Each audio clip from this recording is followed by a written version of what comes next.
Hi hello welcome to my channel Anusha Naresh. అందరూ ఎలా ఉన్నారు, బాగున్నారా? టుడే స్పెషల్ వచ్చేసి కొత్తిమీర పుదీనా చట్నీ. దాని ప్రాసెస్ని చూసేయండి. ముందుగా కొత్తిమీరను పుదీనాను చిన్న చిన్న ముక్కలుగా కట్ చేసి ఒక గిన్నెలో పెట్టేసుకోవాలి. ఆ తర్వాత ఒక గిన్నెలో వాటర్ తీసుకొని కొత్తిమీర పుదీనాను 1 లేదా 2 సార్లు కడుక్కోవాలి. ఇలా నీట్గా క్లీన్ చేసుకున్న తర్వాత కొత్తిమీర పుదీనాను ఒక జల్లి గిన్నెలోకి వేసేసుకుందాం. ఇలా జల్లి గిన్నెలో వేయడం వల్ల కొత్తిమీర పుదీనాలో ఉన్న వాటర్ మొత్తం వెళ్ళిపోతాయి.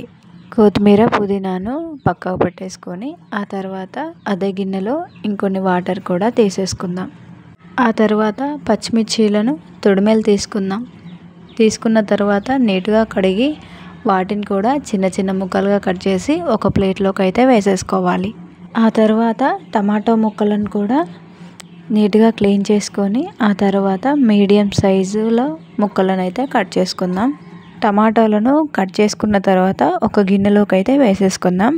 ముందుగా స్టవ్ ఆన్ చేసి ఒక ప్యాన్ పెట్టేసుకుందాం. ప్యాన్ హీట్ అయిన తర్వాత 2 టేబుల్ స్పూన్ల ఆయిల్ని అయితే వేసేసుకుందాం. ఆయిల్ అనేది నార్మల్గా హీట్ అవ్వగానే పచ్చిమిర్చి ముక్కలను అలాగే టమాటో ముక్కలను కూడా యాడ్ చేసేసుకోవాలి. వీటన్నిటిని బాగా మిక్స్ చేసి స్టవ్ని లో టు మీడియం ఫ్లేమ్లోనే వేయించుకుంటూ ఉండాలి. ఆ తర్వాత ఒక 5 నిమిషాల పాటు మూతనైతే పెట్టేసుకుందాం. ఇప్పుడు ఒక చిటికెడు పసుపునైతే యాడ్ చేసుకొని బాగా మిక్స్ చేసుకున్న తర్వాత మరొక 5 నిమిషాల పాటు మూత పెట్టేసుకోవాలి.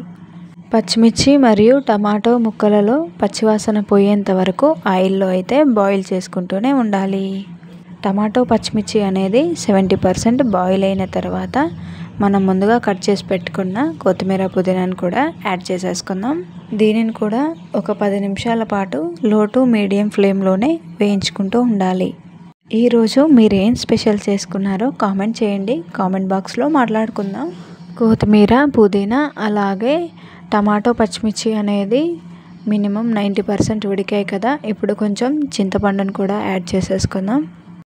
చింతపండును వేసుకున్న తర్వాత ఒక 5 నిమిషాలు వేయించుకొని ఆ తర్వాత స్టవ్ ఆఫ్ చేస్తే సరిపోతుంది. దీనిని చల్లారిన తర్వాతనే గ్రైండ్ చేసేసుకొని ఒక మిక్సీ జార్ తీసుకొని మనం ముందుగా వేయించుకున్న అన్ని వెజిటేబుల్స్ని అలాగే సరిపడా సాల్ట్ని అయితే వేసేసుకుందాం. ఆ తర్వాత వెల్లుల్లి రెబ్బలను కూడా యాడ్ చేసుకొని ఒకసారి వీటిని మొత్తం గ్రైండ్ చేసేసుకుందాం. దీనినైతే ఒక బౌల్లోకి అయితే వేసేసుకుందాం. ఆ తర్వాత స్టవ్ ఆన్ చేసి ప్యాన్ పెట్టేసుకుందాం. 2 టేబుల్ స్పూన్ల ఆయిల్, ఆ తర్వాత జీలకర్ర, ఆల్ మిక్స్డ్ పోపు దినుసులు ఇవి వేసుకున్న తర్వాత 2 ఎండుమిర్చి అలాగే కరివేపాకును కూడా యాడ్ చేసుకుందాం. వీటన్నిటిని బ్రౌన్ కలర్ వచ్చేంతసేపు ఆయిల్లో అయితే వేయించేసుకోవాలి. ఆ తర్వాత చిటికెడు పసుపునైతే యాడ్ చేసుకుందాం. పసుపు వేసుకున్న తర్వాత ఒక 2 నిమిషాలు ఆయిల్లో వేయించేసుకోవాలి. వీటిని బాగా మిక్స్ చేసి స్టవ్ ఆఫ్ చేసేసుకుందాం. వీటిని ముందుగా మిక్సీ పట్టుకున్న మన చట్నీలోకి వేసేసుకుందాం. దీనిని బాగా మిక్స్ చేసేసుకోవాలి. చూసారు కదా, ఎంతో రుచికరమైన కొత్తిమీర పుదీనా చట్నీ అయితే రెడీ అయిపోయింది. మీరు కూడా ట్రై చేయండి. ఇది అయితే హెల్తీకి కూడా చాలా మంచిదండి. మేమైతే వీక్లీ 2 or 3 టైమ్స్ అయినా కొత్తిమీర పుదీనా చట్నీని అయితే చేస్తూనే ఉంటాను. ఇది ఇడ్లీలో కానీ దోశ రైస్లో కూడా సర్వ్ చేసేసుకోవచ్చు.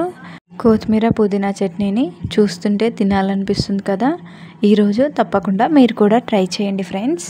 నా ఛానల్ని ఫస్ట్ టైం కనుక చూసినట్లయితే లైక్, షేర్, సబ్స్క్రైబ్ అలాగే నా చట్నీస్ అలాగే నా ఫుడ్ వీడియోస్ మీకు నచ్చినట్లయితే సబ్స్క్రైబ్ కూడా చేసేసుకోండి. Okay bye. మరి thank you so much friends.